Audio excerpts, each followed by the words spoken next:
The studio lights were hot, heavy, almost suffocating. Millions of people were watching live, but inside the MSNBC set it felt like a sealed chamber, where truth and performance wrestled silently behind polished smiles. Rachel Maddow leaned forward, her pen tapping lightly on the desk, waiting to pounce with her next question. Robert F. Kennedy Jr., sitting across from her, had just begun to answer something that mattered deeply to him, something that wasn't about polls, or party politics, or even policy talking points. It was personal. It was raw. It was what he had carried for decades, hidden behind speeches and appearances. And then as she cut him off, "Let me stop you right there," Maddow said, sharp and decisive, as though she couldn't risk losing control of the narrative. Kennedy blinked. The interruption wasn't unusual. This was political television, after all, but the timing felt like a knife slicing through a fragile thread. The sentence he hadn't been allowed to finish hung in the air,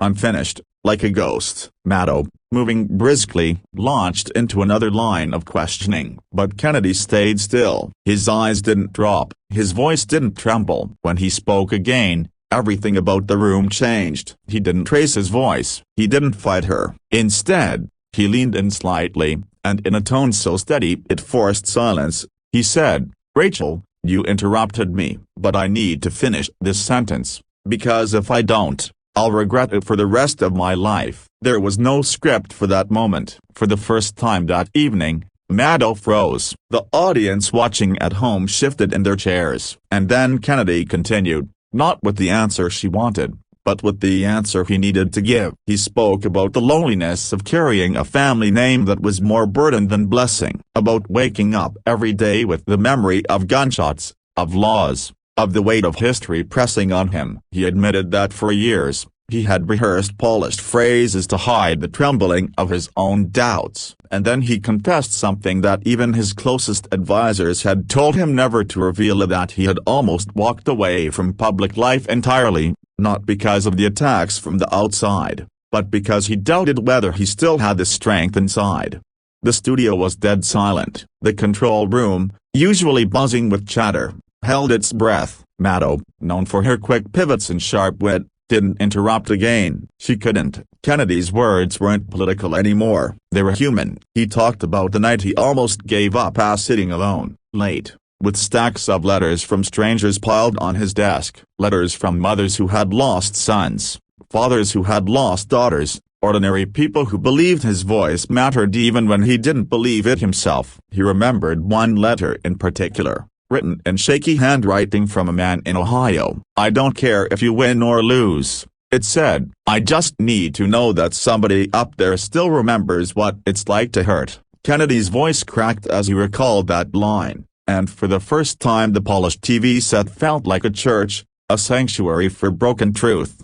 Maddow's face softened. She wasn't just an interviewer anymore, she was a witness. And Kennedy kept going. He spoke about his own children, about the fear of leaving them with a world that felt colder, harsher, and more divided than the one he grew up in. He admitted mistakes. At times he had been too rigid, too defensive, too angry. And then he said the sentence that changed not just the interview, but everyone listening. "I realized the greatest mistake I could make is being silent when people need to hear that they are not alone." It was a simple line, almost ordinary in its phrasing, but it carried the weight of a life, of a family, of a country fractured but not beyond repair. The viewers at home didn't hear a politician, they heard a man reaching across the invisible barrier of a television screen, saying what too many had forgotten, that vulnerability can be stronger than power.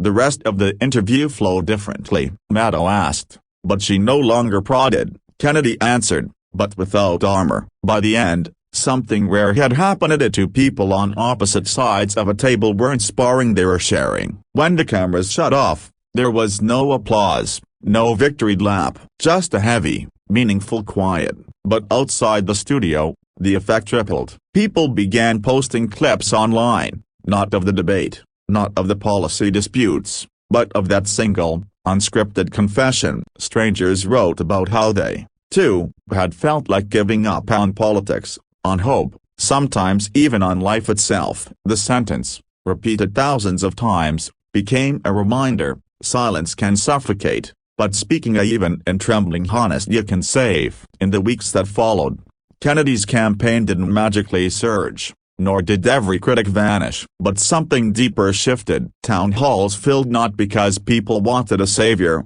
but because they wanted to stand next to someone who had admitted his own scars. And Rachel Maddow, for her part, referenced that night more than once in later interviews, calling it one of the rare times the curtain really lifted. The story ended not with triumph, but with connection. The interview had started as politics, but ended as proof of something timeless, that the human heart doesn't respond to rehearsed answers, it responds to truth spoken in spite of fear. And so the message that lingered, long after the cameras dimmed, was not Kennedy's policies or Maddow's questions. It was this: the most powerful sentence you will ever speak is the one you're most afraid to finish.